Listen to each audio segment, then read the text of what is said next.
Well, bonjour, Monsieur Dam. So let's talk a little bit about the future. Think about it. We're using digital to negotiate about our work, right? We send an email, we get a LinkedIn request, but then to execute the job, we still need to fly, we need to take the car, we need to use the train, so we need this place to go from point A to point B to execute our work. Now, wouldn't it be great if we had an internet which would allow us actually to do that very thing remotely? If our best doctors on the planet could do an operation somewhere else on the planet, our best engineers in Germany could maintain a car in Africa, our best engineers in Rolls-Royce could do the very same on a remote island because a plane had a problem, I could teach somebody how to play the piano, or somebody could teach me how to paint. Now, we can't do that, but we want to do that in the very near future. And we struggled to give it a name, but finally I decided to call that internet the Internet of Skills. And it's contrasting the internet we are trying to build for machines, right? You have heard of Industry 4.0, which is automating manufacturing sites, etc. So we have been empowering with our technology machines, but we failed to empower the human being. So here we are, we're working on this Internet of Skills, and my dream is really to have that type of Internet of Skills democratize labor the very same way as the Internet has democratized knowledge. That's what we want to do. Now, from a tech point of view, you will say, hey, you know what, we are there already. We have machines which could essentially have us do some teleoperation. In fact, I'll show you literally a teleoperating surgeon device later on. But let me zoom out. Let's understand what the internet has really undergone in terms of transformation in the last 30, 40 years. And if you look at the top chart on the right side, this is how our communications looked like 30, 40 years ago. If you're lucky, you had a Siemens video phone. Really lucky. But if you wanted to talk to somebody on that Siemens video phone, you needed that somebody also to have a Siemens video phone, and otherwise it wouldn't work, right? And you would use a network which was pretty lousy, loads of circuitry, probably even somebody manually switching things. Now zoom forward 40 years. We have done a massive amount of research and innovation, and a lot of that actually coming out of Europe. What have we done? Two important things. We invented IP. IP has decoupled the application layer from the link layer from the technology below, so we could scale both. That's really great. And we invented codecs. So we take that for granted, but that allows me today to take a film on my Apple iPhone and play it on my Dell computer.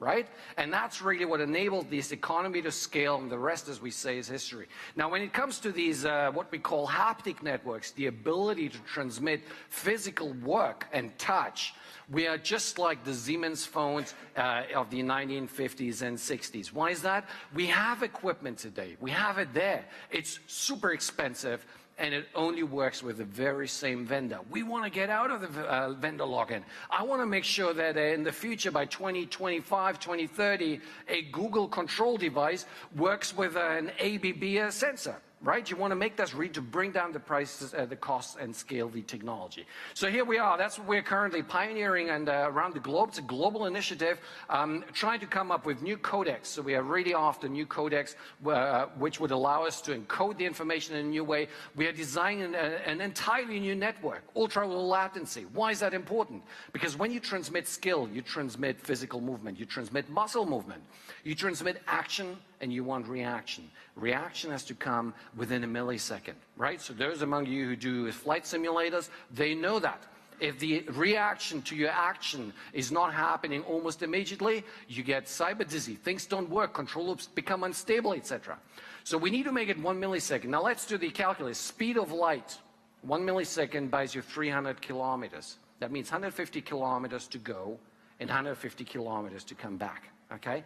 So how do you build a global network, a global internet with that constraint? Now we're doing this right now. I don't want to bore you with the technology, but that's what we're up to. When you're in London, please come and visit my lab. So we have now some of the world's first haptic gloves where you can feel things. Our vision is that when you go shopping on Amazon by 2020, you will be able to feel the sofa, the cushion you're buying. Okay, we have that technology there. We are able to move boxes. We are able to do things now across the Atlantic into China, come and visit me. But what we are really trying to do is to disrupt the industries. And Dominique has said something really wise before. You know, you can come up with the most beautiful piece of technology if your final customer on the demand side does not understand what that technology is for. They will just not buy it. They will only see the cost rather than the value. So what I've done now in London is I reached out to certain verticals and said, hey guys, let's sit together. Let's do a co-design, what Dominique referred to, really intensely together and see would that type of technology, this ultra-low latency network, this 5G and beyond technology, really make a substantial difference to you as a vertical. So we went to verticals which are either very good or very poor in London, and one of the good ones is the performing arts industry. So there's no sound on this, I'll just talk you through here. You see Ali Hosseini talking here, is one of the leading artists on the planet, working with the National Theatre, the Battersea Arts Centre, and the Young Vic, which is a theatre in London, and us. So we're trying to come up with a new piece of technology which would allow us to disrupt the performing arts world the same way as Netflix has disrupted cinema. The simple question I asked my team is, what does it take me to transmit a signal from point A to B so I could give the same sensations as if I'm in the first row of a Madonna concert, right? The opening of the Olympics.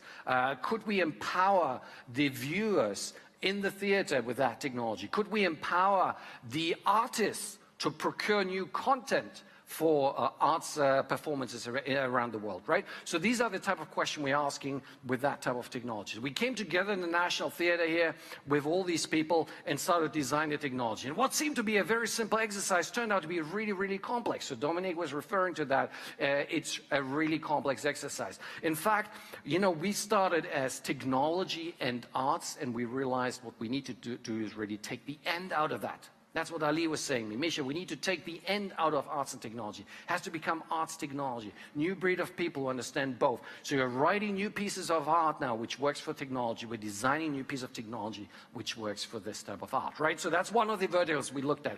The other vertical we are very keen on is medical. It's a huge vertical in Europe, particularly. And you see here on the left-hand side, Professor Proka, and I'm very privileged to work with him. He's one of the pioneers in robotic surgery, and he happens to be at King's College in London, so it's easy for me to take the phone and say, hey, Proka, let's do something together. So what you see him here actually doing a remote operation.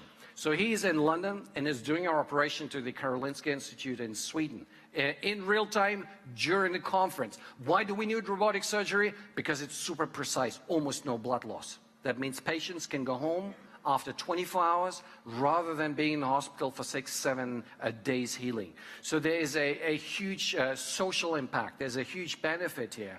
But to really kind of democratize robotic surgery, nobody has done that. And Proka told me, Mischa, please, give me back the feeling of touch, because when these machines go in the human body, I can't feel things anymore. So we did that. Then he asked me, Mischa, you know, I have to traverse all London, from North London to South London, just to be in the operating theatre, not even with the patient, 10 meters beside the patient. Could we make that remote? We're doing this right now. So we designed 5G will be an integral part of that. Slicing, SDN for those skilled in the arts. We're doing this right now. But the one thing surprised me, the third point, he said, Mischa, you know, my biggest problem is to train people, students. I can only do it one by one on this machine. It takes a long time, and if they're really poor in doing that, in the end of the day, you know, the whole effort was for nothing.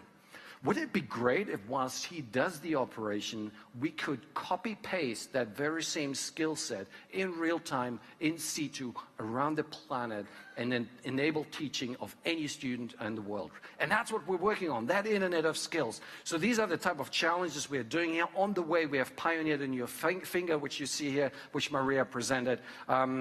And with that, I'm almost finished. The last slide I'm showing you is when I started to talk to consumers. So I said, hey, you know, let me talk to consumers, and ask people, random people in London, what would you do if you had an Internet of Skills? Would you use something where you could actually teleport your skills around the globe, right? So it's a heavily edited video. In the end, you only see 2 interviews. I can send you the link to the full one. Let's see if the sound works. So, as a creator of video series Digital Futures, which focuses on tech for good, I tend to keep a really close eye on advances that have the capacity to impact our day-to-day lives. The tactile internet, for me, is certainly one of them. If we can see and hear things that aren't close by, why shouldn't we be able to feel them, right? To be able to use data networks to relay actual human touch would be surreal, and it's attainable. To me, I think the biggest reason to get excited about this is the potential for health and education. Then you've got the marrying of the two worlds of AI and the tactile internet. You could remotely control humanoid robots who would be performing surgery or other public services. It's the immersive nature of something like this that really lights my fire. It will be so nice when you touch your dad when he's traveling, and then you can go through the computer and say hello and keep a while with him, and then you can kiss him, you can kiss him, and you can kiss him. So when my daughter said that, I knew we are on the right streak for the development of that Internet of Skills. Thank you very much. Thank you.